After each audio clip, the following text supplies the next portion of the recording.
अष्टविनायक श्री गिरिजात्म जड़पति की पावन कथा तलेन्याद्री पुणे महाराष्ट्र के पुणे जिले में जुन्नर क्षेत्र के पास स्थित लेन्याद्री पर्वत पर प्राकृतिक गुफा में विराजमान है अष्टविनायक श्री गिरिजात्म गणपति। यह वही पावन स्थान है जहाँ माता पार्वती जय गिरिजार ने अपने पुत्र गणेश को जन्म दिया था। इसी कारण भगवान गणेश यहाँ गिरिजात्म गिरिजा के पुत्र कहलाते हैं। लेन्याद्री का पावन महत्व। लेन्याद्री पर्वत पर कुल 30 प्राचीन बौद्ध गुफाएं हैं। इनमें से 7वीं गुफा में भगवान गणेश स्वयं प्रकट हुए। यह एकमात्र अष्टविनायक मंदिर है जो पहाड़ को काटकर बनी गुफा में स्थित है। यहाँ तक पहुँचने के लिए लगभग 300 से अधिक सीढ़ियाँ चढ़नी पड़ती हैं, जो भक्त की श्रद्धा और धैर्य की परीक्षा लेती हैं। माता पार्वती की तपस्या। एक समय की बात है, माता पार्वती को संतान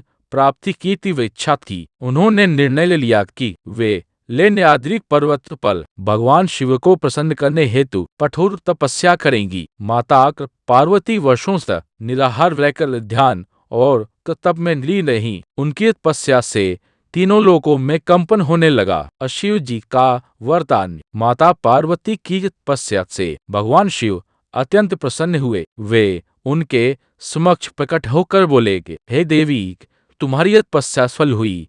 तुम जैसा पुत्र चाहोगी वैसा ही पुत्र तुम्हें प्राप्त होगा। माता पार्वती ने बुद्धिमान, बलवान और गुणों का नायक पुत्र मांगा। श्री गणेश का अवतरण। भगवान शिव के वरदान से लेन्याद्री पर्वत पर ही माता पार्वती ने श्री गणेश को जन्म दिया। यह जन्म स्वयंभू था, अर्थात बिना किसी शिल्पकार के। बाल गणेश अत्यंत सुंदर, तेजस्वी और दिव्य थे।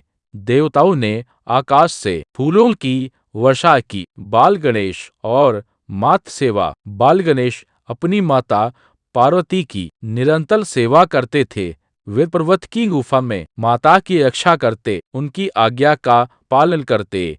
माता पार्वती ने गणेश को तो द्वारपाल बनाया। शिव गणेश संवाद संक्षेपरी। जब भगवान शिव कैलाश से लौटे तो बाल गणेश ने माता की आज्ञा से उन्हें भीतर जाने से रोका। इस प्रसंग के बाद गणेश को गणों का अधिपति और प्रथम पूज्य का वरदान प्राप्त हुआ। यह प्रसंग लेन्याद्री में गणेश के बाल स्वरूप को और अधिक पावन बनाता है।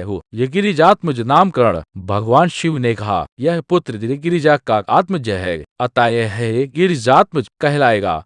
इसी नाम से यह गणपति प्रसिद्ध हुए। मंदिर की विशेषताएं। मंदिर गुफा के अंदर स्थित है। मूर्ति का मुख उत्तर दिशा की ओर है। यहाँ गणेश की पीठ के पीछे माता पार्वती की गुफा मानी जाती है। यहाँ अभिषेक नहीं होता, केवल सिंदूर और पुष्प अर्पण किए जाते हैं। भक्तों की मान्यता है कि संतान सुख की कामना, पारिवारिक सुख शांति, मातृत्व की इच्छा लेकर आने वाले भक्तों की इच्छाएं यहाँ अवश्य पूर्ण होती हैं। विशेषकर महिलाएं और दंपति यहाँ श्रद्धा से दर्शन करते हैं। लेन्याद्री की दिव्यता। यह स्थान केवल मंदिर नहीं बल्कि मां की तपस्या, पुत्र का जन्म और भक्ति का साक्षात स्वरूप है। यहाँ की शांति मन को भीतर तक स्पर्श करती है। कथा का संदेश। इस कथा से हमें सीख मिलती है कि तपस्या में अपार शक्ति है। मां की भक्ति सर्वोपरि है। भगवान गणेश माता पिता की आज्ञा के प्रतीक हैं। सच्ची श्रद्धा से असंभव भी संभव हो जाता है। अंतिम प्रार्थना है, गिरिजात्म गणपति हमारे जीवन में संतान सुख, शांति और सद्बुद्धि प्रदान करें। गणपति उपपाल मोल्यारे।